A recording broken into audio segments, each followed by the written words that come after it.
ओम क्लीम कृष्णाय नमः। मार्गशीर्ष मास महात्म्य सुनने वाले सभी भक्तों का आज की कथा में हार्दिक स्वागत है। भगवान श्री कृष्ण और श्रीमती राधा रानी की कृपा सदैव आप और आपके समस्त परिवार पर बनी रहे। कल की कथा सुनने के लिए आप सभी भक्तों का बहुत बहुत आभार। और कृष्ण कथा में आज आप सुनने वाले हैं एक बहुत ही प्यारी सी कहानी। अब ये तो हम सभी जानते हैं कि भगवान श्री कृष्ण को दुनिया में चाहने वाले अनगिनत प्राणी हैं, और ऐसे ही अनगिनत प्राणियों में पशु और पक्षी भी आते हैं।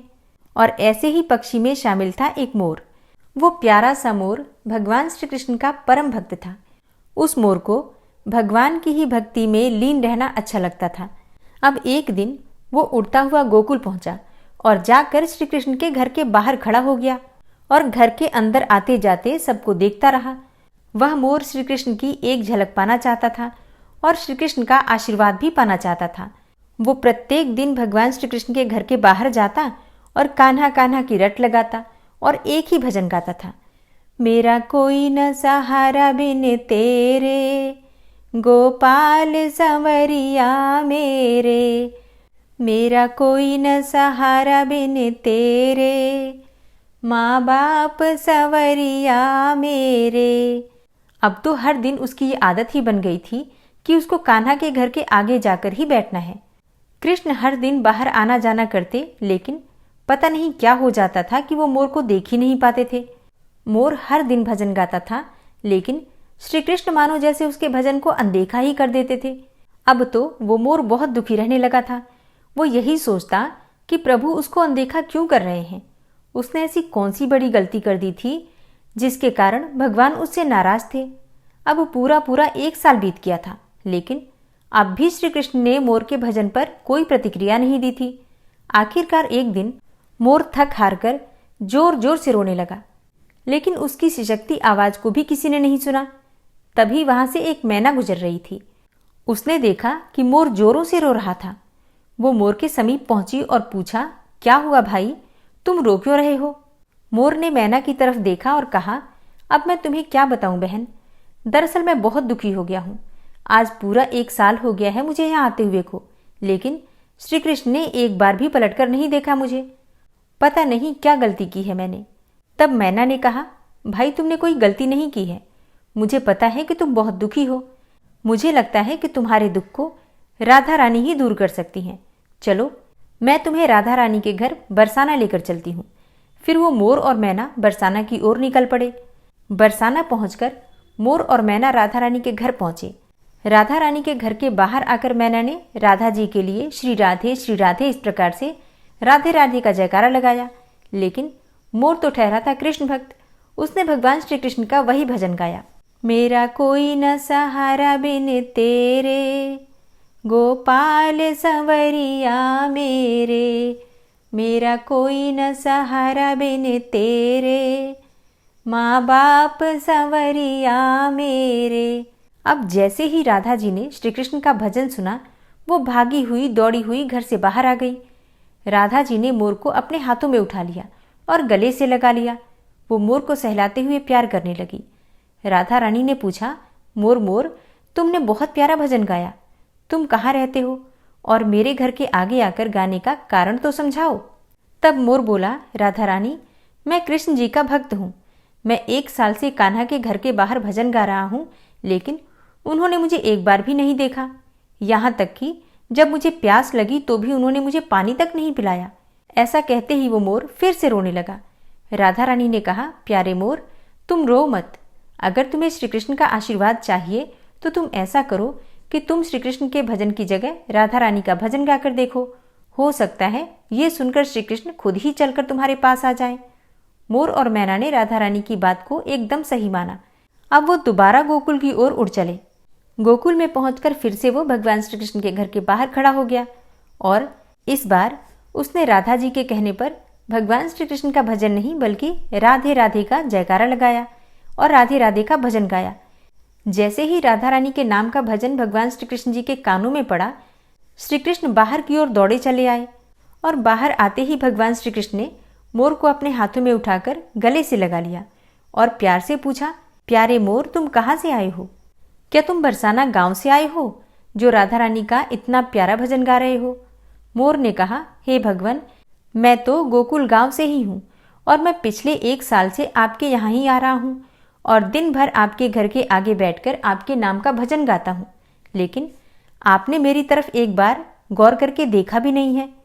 ये तो छोड़ो, आपने तो मुझे कभी भी पानी तक नहीं पिलाया। भगवान श्री कृष्ण ने कहा, हे प्रिय मोर, तुम्हारी बात एकदम सही है कि मैंने तुम्हें पानी तक भी नहीं पूछा और इसके लिए तो मैं पाप का भागीदार भी हूँ, लेकिन तुम बहुत बड़े पुण्यात्मा हो। तुमने सबसे बड़े पुण्य का काम किया है जो राधा नाम लिया है और राधा रानी के नाम का भजन गाया है। इसी पुण्य काम के लिए आज से हमेशा के लिए तुम मेरे दिल में बस गए हो। आज से तुम्हारा स्थान मेरे सिर पर होगा। फिर भगवान श्री कृष्ण ने मोर का एक गिरा हुआ पंख उठाया और उसे अपने मुकुट पर लगा लिया। बस उस दिन से लेकर आज तक हम सभी मोर पंख को बहुत पवित्र मानते हैं। इस कहानी का सार ये है कि अगर हम भगवान श्री कृष्ण की कृपा पाना चाहते हैं, उनको प्रसन्न करना चाहते हैं, तो बस राधे राधे का नाम जप करें। भगवान श्री कृष्ण स्वतः ही प्रसन्न हो जाते हैं। इतनी प्रसन्नता भगवान को अपने नाम के द्वारा नहीं होती है जितनी कि राधा रानी के नाम जप से होती है। कहानी अच्छी लगी हो तो कमेंट बॉक्स में राधे राधे लिखना बिल्कुल मत भूलिए। और आज की कथा बहुत महत्वपूर्ण होने वाली है, क्योंकि आज आप भगवान श्री कृष्ण के मुख से ही जानेंगे कि एकादशी व्रत करने की विधि क्या होती है और उसका उद्यापन किस प्रकार से करना चाहिए। भगवान श्री कृष्ण ब्रह्मा जी से कहते हैं, हे ब्रह्मन, काम्पिल्य नगर में वीरबाहु नाम से एक प्रसिद्ध राजा हो गए हैं। वे सत्यवादी, क्रोध पर विजय पाने वाले, ब्रह्मज्ञानी तथा मेरे भक्त थे। उनका स्वभाव बड़ा दयालु था। वो वैष्णवों के भक्त थे और मेरी कथा सुनने में सदा रुचि रखते थे। दानी, विद्वान, क्षमाशील, पराक्रमी, जितेंद्रिय तथा अपनी ही स्त्री से स्नेह रखने वाले थे। उनकी स्त्री भी पतिव्रता, परम साध्वी तथा मेरी भक्ति में तत्पर रहने वाली थी। अपनी उस रानी के साथ वे समूची पृथ्वी का पालन करते थे और मेरे सिवा दूसरे किसी देवता को वे जानते भी नहीं थे। एक दिन महामुनि भारद्वाज महात्मा वीरबाहु के घर पधारे। उन्हें देखकर राजा ने विधिपूर्वक अर्घ्य दिया, उनका स्वागत सत्कार किया, अपने ही हाथ से उनके लिए आसन बिछाया और बड़ी भक्ति से प्रणाम करके मुनि के आगे खड़े होकर कहा, हे ब्रह्मर्षि, आज तो मेरा जन्म सफल हो गया। परमात्मा भगवान विष्णु मुझ पर बहुत प्रसन्न है, जिससे आप जैसे योगीराज ने आज मेरे घर पर पदार्पण किया है। आपकी पवित्र दृष्टि पड़ने से आज मैं कोटि कोटि पापों से मुक्त हो गया। भारद्वाज बोले, हे महाभाग, तुम भगवान विष्णु के परम भक्त हो। उत्तम प्रजाओं से युक्त वह धरती धन्य है जिसकी तुम रक्षा करते हो। जहाँ का राजा भगवान विष्णु का भक्त न हो, उस राज्य में निवास नहीं करना चाहिए। भारद्वाज मुनि कहते हैं कि जंगल और तीर्थ में निवास करना अच्छा है, परंतु वैष्णवहीन राज्य में कदापि श्रेयस्कर नहीं। जहाँ भगवत भक्त राजा इस पृथ्वी का शासन करता है, उस पाप शून्य राज्य को वैकुंठ मानना चाहिए। जैसे मंत्रहीन आहुति, मरे हुए बछड़े वाली गाय का दूध, दशमी विद्या एकादशी, लंबे लंबे केश रखने वाली विधवा तथा स्नान के बिना व्रत, ये सब श्रेष्ठ नहीं माने जाते, उसी प्रकार बिना वैष्णव का राज्य भी अच्छा नहीं है। हे राजन, मैंने जो तुम्हारी ओर देखा है उससे मेरी दृष्टि सफल हो गई है और जो तुम्हारे साथ वार्तालाप करती है वह मेरी वाणी भी आज सफल हो गई। तुम भगवान विष्णु के भजन में तत्पर रहने वाले परम पवित्र राजा हो। मैंने तुम्हारा दर्शन कर लिया। हे राजन, तुम्हारा कल्याण हो, तुम सुखी रहो। अब मैं जाऊंगा। इसी समय महारानी कांतिमती ने भी आकर मुनि श्रेष्ठ भारद्वाज को प्रणाम किया। तब मुनि ने उन्हें आशीर्वाद देते हुए कहा, हे सुंदरी, तुम सौभाग्यवती और पतिव्रता रहो। हे शुभे, भगवान विष्णु में तुम्हारी अविचल भक्ति हो। तत्पश्चात राजा ने पूछा, हे मुनिश्रेष्ठ, मैंने पूर्व जन्म में कौन सा पुण्य किया है जिससे मुझे अकंटक राज्य, गुणवान पुत्र और मुझमें ही मन लगाए रहने वाली परम सुंदरी एवं भगवत भक्त पत्नी आदि की प्राप्ति हुई है। हे मुने, मैं कौन था और ये मेरी स्त्री कौन थी? भारद्वाज ने कहा, हे राजन, तुम पूर्व जन्म में जीव हिंसा पारायण शूद्र थे। नास्तिक, दुराचारी, पर स्त्रीगामी, कृतघ्न, उद्दंड और सदाचार शून्य थे। परंतु तुम्हारी जो ये स्त्री है, यह पूर्व जन्म में भी तुम्हारी ही पत्नी थी। इसके लिए मन, वाणी और क्रिया द्वारा सेवन करने योग्य तुम्हारे सिवा दूसरा कोई नहीं था। यह पतिव्रता नारी निरंतर तुम्हारी ही सेवा में रहती थी। तुम पाप कर्मी थे, इसलिए तुम्हारे मित्रों ने तुम्हारा साथ छोड़ा, भाई बंधुओं ने भी तुम्हें त्याग दिया। तुम्हारे पूर्वजों ने जो धन संचित कर रखा था वो सब नष्ट हो गया। धन नष्ट हो जाने पर भी तुम्हें भोग की अभिलाषा ज्यों की त्यों बनी ही रही। पूर्व कर्मों के परिणाम से तुम्हारी खेती भी चौपट हो गई। उस दशा में सबने तुम्हें छोड़ दिया, परंतु इस साध्वी स्त्री ने प्रतिदिन छिड़काए होती हुई भी तुम्हें नहीं छोड़ा। सब ओर से विफल मनोरथ होकर तुम निर्जन वन में चले गए और वहां अनेकों प्रकार के जीवों को मारकर अपना पोषण करने लगे। इस प्रकार रहते हुए तुम्हें बहुत वर्ष बीत गए। एक दिन की बात है, एक महामुनि राह भूलकर उधर आ निकले। वे श्रेष्ठ ब्राह्मण थे और उनका नाम था देवशर्मा। उन्हें दिशा का भी ज्ञान नहीं रह गया था। वे भूख और प्यास से अत्यंत पीड़ित होकर दोपहर के समय वन में गिर पड़े। उस दुख से पीड़ित ब्राह्मण को देखकर तुम्हारे मन में दया आ गई। वे बूढ़े थे और तुमसे अपरिचित भी थे, तो भी तुमने उनका हाथ पकड़कर उन्हें उठाया और कहा, हे ब्रह्मर्षि, तुम कृपा करके मेरे आश्रम पर चलो। वहां जल से भरा हुआ सरोवर है जो कमलों के समुदाय से सदा सुशोभित रहता है। वह आश्रम सुंदर फल फूलों वाले मनोहर वृक्षों से घिरा हुआ है। वहां ठंडे जल में स्नान करके नित्य कर्म करो, उसके बाद फल खाओ और शीतल जल पियो। जब ब्राह्मण को कुछ कुछ चेत हुआ तो वे उस शूद्र का हाथ पकड़कर जलाशय के समीप गए। वहां सरोवर के तट पर वृक्ष की छाया में बैठे। फिर विधि पूर्वक स्नान करके देवताओं और पितरों का तर्पण करने के पश्चात भगवान विष्णु की पूजा की और शीतल जल पिया। वृक्ष के नीचे आकर जब वे विश्राम करने लगे तब उस शूद्र ने अपनी स्त्री के साथ आकर मुनि को साष्टांग प्रणाम किया और बड़ी भक्ति से कहा, हे ब्रह्मर्षि, आप हमारे अतिथि हैं और हम दोनों का उद्धार करने के लिए ही यहाँ पधारे हैं। आपके दर्शन मात्र से हमारे सब पापों का नाश हो गया। ये कहकर उसने अपनी स्त्री से कहा, हे प्रिय, तुम स्वादिष्ट, कोमल, सरस और पके हुए तथा प्रिय लगने वाले फल अर्पण करो। ब्राह्मण बोले, बेटा, मैं तुम्हें जानता ही नहीं। पहले तुम अपनी जाति और कुल का परिचय तो दो, क्योंकि बिना जाने हुए ब्राह्मण के यहाँ भी भोजन नहीं करना चाहिए। शूद्र ने कहा, हे द्विजश्रेष्ठ, मैं शूद्र हूँ। मेरे दुष्ट बंधुओं ने मुझे त्याग दिया है। वे दोनों इस प्रकार बात कर रहे थे। इतने में ही शूद्र की पत्नी ने ब्राह्मण के आगे फल परोस दिए। ब्राह्मण ने उन फलों का भोजन किया और ठंडा जल पीकर उनका चित्त बहुत प्रसन्न हुआ। वहां सुख पाकर उन्होंने वृक्ष के नीचे विश्राम किया।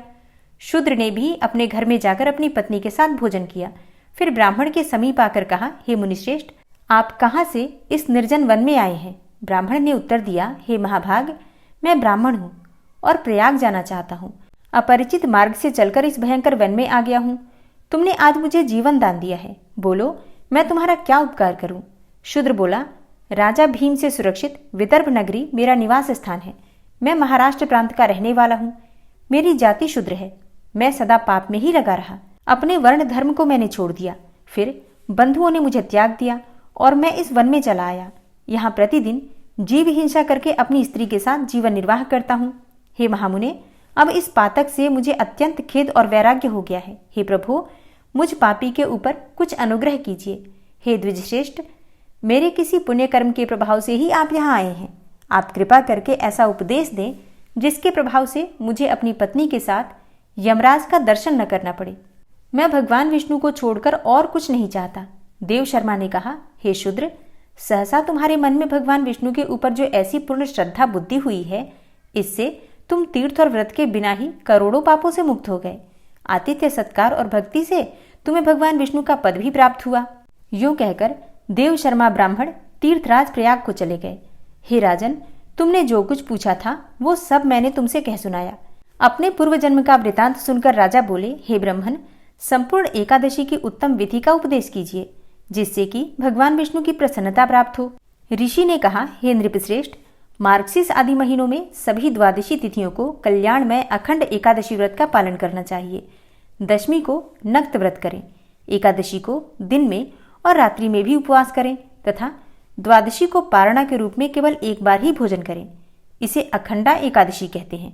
दिन के 8वें भाग में जब सूर्य की ज्योति मंद हो गई हो, उसी समय को नक्त जानना चाहिए। उसी समय किए गए भोजन को नक्त व्रत कहा जाता है। रात्रि में भोजन करने का नाम नक्त व्रत नहीं है।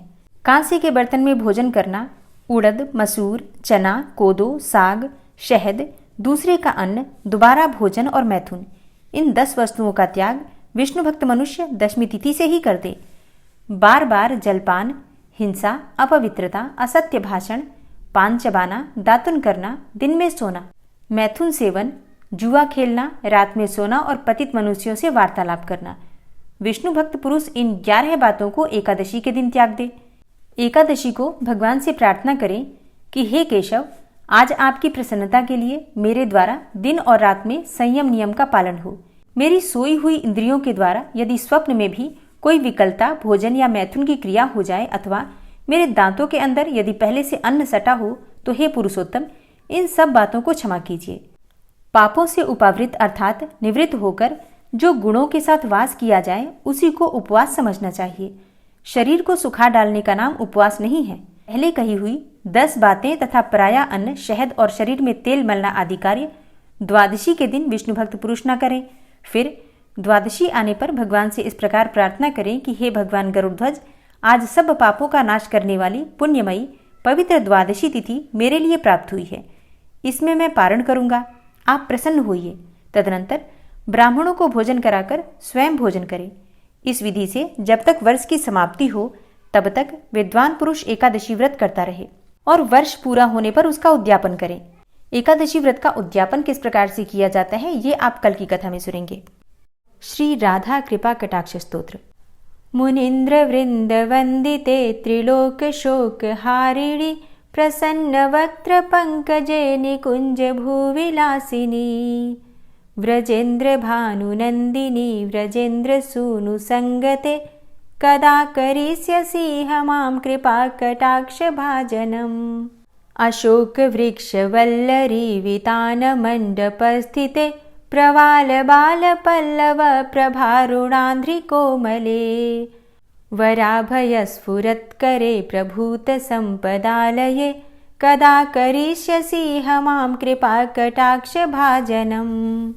अनंगरंग मंगलम प्रसंग भंगुरं भ्रुवां सविभ्रमं ससंभ्रमं दृगंत बाणपातनय निरन्तरं वशीकृत प्रतीत नंदनंदने कदा करिष्यसि मां कृपा कटाक्ष भाजनम्। तडित्सुवर्ण चंपक प्रदीप्त गौर विग्रहे मुख प्रभा परास्त कोटि शारदेन्दु मंडले विचित्र चित्र संचर चकोर शावलोचने कदा करिष्यसि मां कृपा कटाक्ष भाजनम्। मदोन्मदादि यौवने प्रमोदमान मंडिते प्रियानुराग रंजिते कला विलास पंडिते अनन्य धन्य कुंज राज्य काम केलि कोविदे कदा करिष्यसि मां कृपा कटाक्ष भाजनम्। अशेष हाव भाव धीर हीर हार भूषिते प्रभूत शात कुंभ कुंभ कुंभि कुंभ सुस्तनि प्रशस्त मंद हास्य चूर्ण पूर्ण सौख्य सागरे कदा करिष्यसि मां कृपा कटाक्ष भाजनम्। मृणाल वाल वल्लरी तरंग रंग दौर्लते लताग्रलास्य लोल नील लोचनावलोकने ललल्लुलन्मिलन्मनोज्ञ मुग्ध मोहिनाश्रिते कदा करिष्यसि मां कृपा कटाक्ष भाजनम्। सुवर्ण मल्लिकांचित त्रिरेख कंबुकंठगे त्रिसूत्र मंगली गुण त्रिरत्न दीप्ति दीधिते सलोल नील कुंतल प्रसून गुच्छ गुंफिते कदा करिष्यसि मां कृपा कटाक्ष भाजनम्। नितंब बिंब लंबमान पुष्प मेखला गुणे प्रशस्त रत्न किंकिणी कलाप मध्य मंजुले करींद्र शुंड दंडिकावरोह शोभ गोरुके कदा करिष्यसि मां कृपा कटाक्ष भाजनम्। अनेक मंत्रनाद मंजुनूपुरारवस्खलत् समाज राजहंस वंश निक्वडाति गौरवे विलोल हेम वल्लरी विडम्ब चारु चंक्रमे कदा करिष्यसि मां कृपा कटाक्ष भाजनम्। अनंत कोटि विष्णुलोक नम्र पद्मजार्चिते हिमाद्रिजा पुलोमजा विरिंचिजा वरप्रदे अपार सिद्धि रिद्धि दिग्ध सत्पदांगुली नखे कदा करिष्यसि मां कृपा कटाक्ष भाजनम्। मखेश्वरी क्रियेश्वरी स्वधेश्वरी सुरेश्वरी त्रिवेद भारतीश्वरी प्रमाण शासनेश्वरी रमेश्वरी क्षमेश्वरी प्रमोद काननेश्वरी व्रजेश्वरी व्रजाधिपे श्रीराधिके नमोऽस्तुते।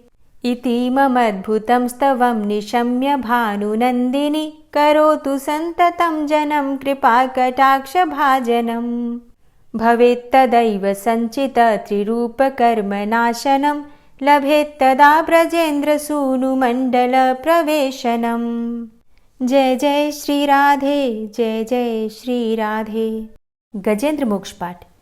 शुक जी ने कहा कि बुद्धि के अनुसार पिछले अध्याय में वर्णन किए गए रीति से अपने मन को नियंत्रित करके और हृदय को स्थिर करके गजेंद्र अपने पिछले जन्म में याद किए गए सर्वोच्च कार्य और बार बार जप किए जाने वाले स्तोत्र का जप करने लगा। गजेंद्र ने मन ही मन श्रीहरि को ध्यान करते हुए कहा कि जिनके प्रवेश करने से शरीर और मस्तिष्क चेतन की तरह व्यवहार करने लगते हैं, ओम द्वारा लक्षित और पूरे शरीर में प्रकृति और पुरुष के रूप में प्रवेश करने वाले उस सर्वशक्तिमान देवता का मैं मन ही मन स्मरण करता हूँ, जिनके सहारे ये पूरा संसार टिका हुआ है और जिनसे ये सारा संसार अवतरित हुआ है, जिन्होंने प्रकृति की रचना की है और जो खुद उसके रूप में ही प्रकट है, लेकिन उसके बावजूद भी वो इस पूरी दुनिया में सर्वोपरि और श्रेष्ठ हैं। ऐसे अपने आप और बिना किसी कारण के भगवान की मैं शरण में जाता हूँ। अपने संकल्प शक्ति के बल पर अपने ही स्वरूप में रचित और सृष्टि काल में प्रकट एवं प्रलय में अप्रकट रहने वाले इस शास्त्र प्रसिद्धि प्राप्त कार्य कारण रूपी संसार को जो बिना कुंठित दृष्टि के साक्ष्य रूप में देखते रहने पर भी लिप्त नहीं होते, चक्षु आदि प्रकाशकों के परम प्रकाशक प्रभु आप मेरी रक्षा करें। बीतते गए समय के साथ तीनों लोकों और ब्रह्मादि लोकपालों के पंचभूत में प्रवेश कर जाने पर और पंचभूतों से लेकर महत्वपूर्ण सभी कारणों के उनकी परम करुणा स्वरूप प्रकृति में मग्न हो जाने पर उस समय दुर्गेर और घोर अंधकार रूपेण प्रकृति ही बच रही थी।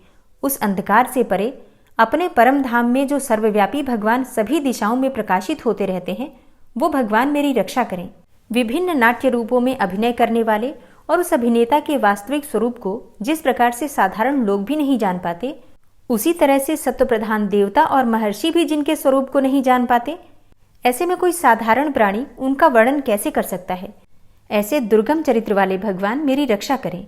अनेकों शक्ति से मुक्त, सभी प्राणियों को आत्मबुद्धि प्रदान करने वाले, सबके बिना कारण हित और अतिशय साधु स्वभाव ऋषि मुनिजन जिनके परम स्वरूप को देखने की इच्छा के साथ वन में रहकर अखंड ब्रह्मचर्य तमाम अलौकिक व्रतों को नियमों के अनुसार पालन करते हैं, ऐसे प्रभु ही मेरी गति है।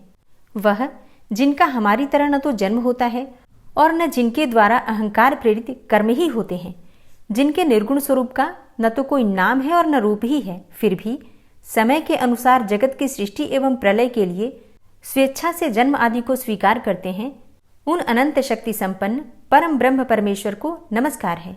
उन प्राकृत आकार रहित एवं अनेकों आकार वाले अद्भुत कर्मा भगवान को बारंबार नमस्कार है।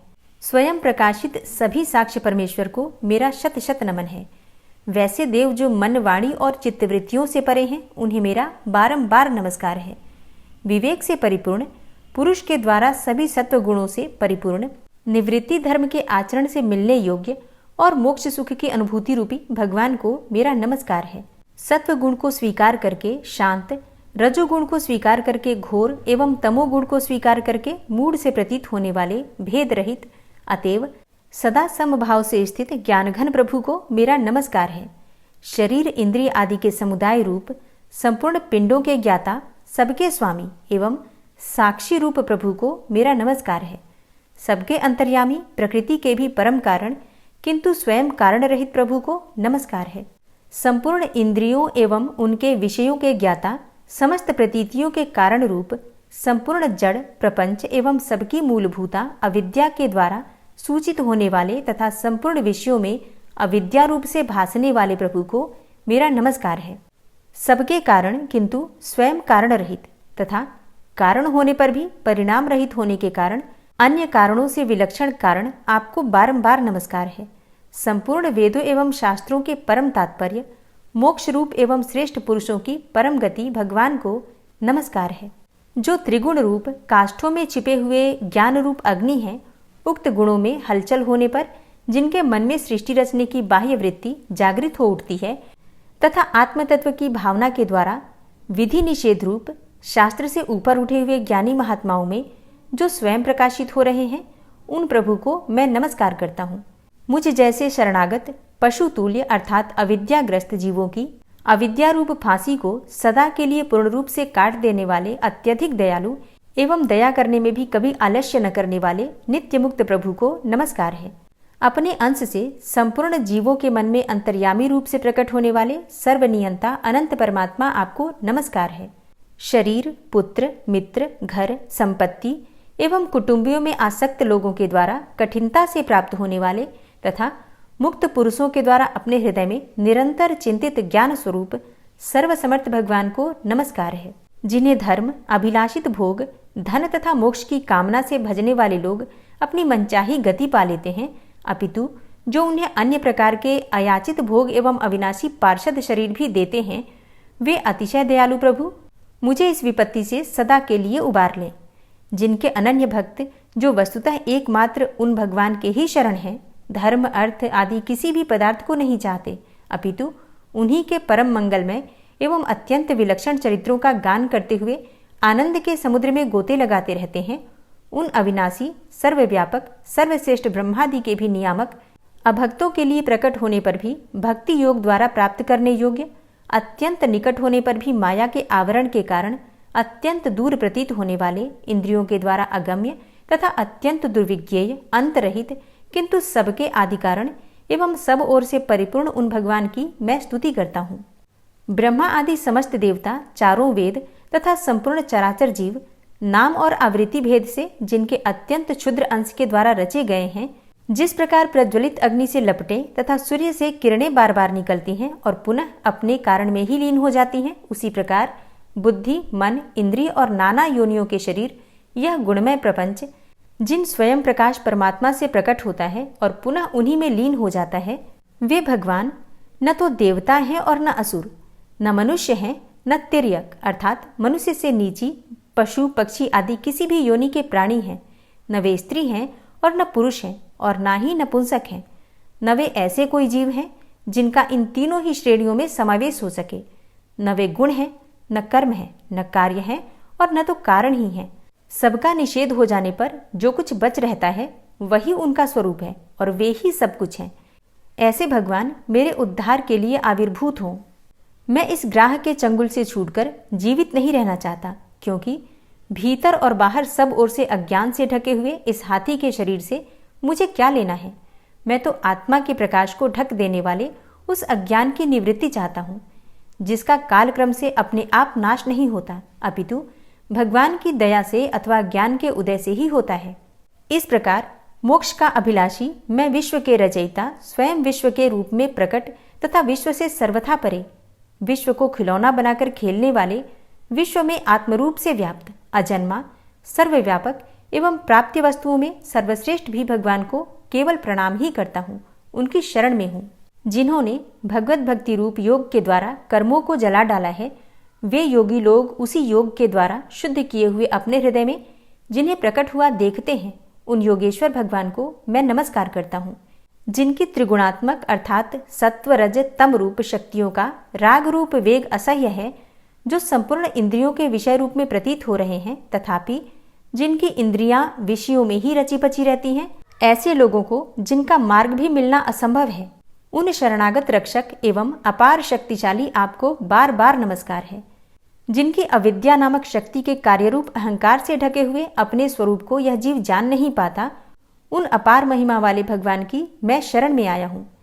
जिसने पूर्वोक्त प्रकार से भगवान के भेद रहित निराकार स्वरूप का वर्णन किया था, उस गजराज के समीप जब ब्रह्मा आदि कोई भी देवता नहीं आए, जो भिन्न भिन्न प्रकार के विशिष्ट विग्रहों को ही अपना स्वरूप मानते हैं, तब साक्षात श्रीहरि, जो सबके आत्मा होने के कारण सर्वदेव स्वरूप हैं, वहां प्रकट हो गए। गजराज को उस प्रकार से दुखी देखकर तथा उसके द्वारा पड़ी हुई स्तुति को सुनकर सुदर्शन चक्रधारी जगदाधार भगवान इच्छानुरूप वेग वाले गरुड़ जी की पीठ पर सवार होकर स्तवन करते हुए देवताओं के साथ तत्काल उस स्थान पर पहुंच गए जहां पर वह हाथी था। सरोवर के भीतर महाबली ग्रह के द्वारा पकड़े जाकर दुखी हुए उस हाथी ने आकाश में गरुड़ की पीठ पर सवार चक्र उठाए भगवान श्री हरि को देखकर अपनी सूंड को, जिसमें उसने पूजा के लिए कमल का एक फूल ले रखा था, ऊपर उठाया और बड़ी ही कठिनाई से सर्वपूज्य भगवान नारायण आपको नमस्कार है, यह वाक्य कहा। उसे पीड़ित देखकर अजन्मा श्रीहरि एकाएक गरुड़ को छोड़कर नीचे झील पर उतर आए। वे दया से प्रेरित होकर ग्राह सहित उस गजराज को तत्काल झील से बाहर निकाल लाए और देवताओं के देखते ही देखते चक्र से मुंह चीरकर उसके चंगुल से हाथी को उबार लिया। गजेंद्र मोक्ष स्तोत्र संपूर्ण हुआ। और अब बड़े ही प्रेम से भक्ति भाव से जयकारा लगाइए, भगवान श्री हरि विष्णु की जय। और अब आप सुनेंगे श्री तुलसी चालीसा। श्री तुलसी महारानी करु विनय सिरनाय, जो मम हो संकट विकट दीजे मात नशाय। नमो नमो तुलसी महारानी, महिमा अमित न जाए बखानी। दियो विष्णु तुमको सन्माना, जग में छायो सुयस महाना। विष्णु प्रिया जय जयति भवानी, तिहु लोक की हो सुख खानी। भगवत पूजा करे जो कोई, बिना तुम्हारे सफल न होई। जिन घर तव नहीं होय निवासा, उस घर कर ही विष्णु नहीं बासा। करें सदा जो तव नित सुमिरन, तेहि के काज होय सब पूरन। कार्तिक मास महात्म तुम्हारा, ताको जानत सब संसारा। तव पूजन जो करे कुंवारी, पावे सुंदर वर सुकुमारी। करे जो पूजा नित प्रति नारी, सुख संपत्ति से होय सुखारी। वृद्धा नारी करे जो पूजन, मिले भक्ति होवे पुलकित मन। श्रद्धा से पूजे जो कोई, भवनिधि से तर जावे सोई। कथा भागवत यज्ञ करावे, तुम बिन नहीं सफलता पावे। छायो तब प्रताप जग भारी, ध्यावत तुम्हीं सकल चित धारी। तुम्ही मात यंत्रन तंत्रन में, सकल काज सिद्धि होवे क्षण में। औषधि रूप आप हो माता, सब जग में तव यश विख्याता। देव ऋषि मुनि और तपधारी, करत सदा तव जय जयकारी। वेद पुराणन तव यश गाया, महिमा अगम पार नहीं पाया। नमो नमो जय जय सुख कारणी, नमो नमो जय दुख निवारणी। नमो नमो सुख संपत्ति देनी, नमो नमो अघ काटन चेनी। नमो नमो भक्तन दुख हरणी, नमो नमो दुष्टन मद छेनी। नमो नमो भव पार उतारणी, नमो नमो परलोक सुधारणी। नमो नमो निज भक्त उबारणी, नमो नमो जन काज सवारणी। नमो नमो जय कुमति नशावनी, नमो नमो सब सुख उपजावनी। जयति जयति जय तुलसी माई, ध्याऊं तुमको शीश नवाई। निज जन जानी मोहि अपनाओ, बिगड़े कारज आप बनाओ।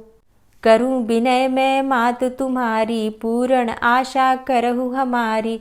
शरण चरण कर जोरी मनाऊं, निश दिन तेरे ही गुण गाऊं। करहु मात अब मोह पर दाया, निर्मल होए सकल मम काया। मांगू मातु यही बर दीजे, सकल मनोरथ पूर्ण कीजे। जानू नहीं कछु नेम आचारा, क्षमहु मातु अपराध हमारा। 12 मास करे जो पूजा, तासम जग में और नहीं दूजा। प्रथम ही गंगा जल मंगवावे, फिर सुंदर स्नान करावे। चंदन अक्षत पुष्प चढ़ावे, धूप दीप नैवेद्य लगावे। करें आचमन गंगा जल से, ध्यान करे हृदय निर्मल से। पाठ करे फिर चालीसा की, स्तुति करे मात तुलसा की। यह विधि पूजा करे हमेशा, ताके तन नहीं रहे कलेशा। करे मास कार्तिक का साधन, सोवे नित पवित्र हुई जाहि। है यह कथा महासुखदाई, पढ़े सुने सो भव तर जाई। यह श्री तुलसी चालीसा, पाठ करे जो कोय।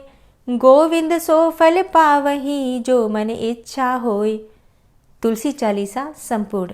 और अब आप सुनेंगे तुलसी महारानी की आरती। तुलसी महारानी नमो नमो, हरि की पटरानी नमो नमो। तुलसी महारानी नमो नमो, हरि की पटरानी नमो नमो।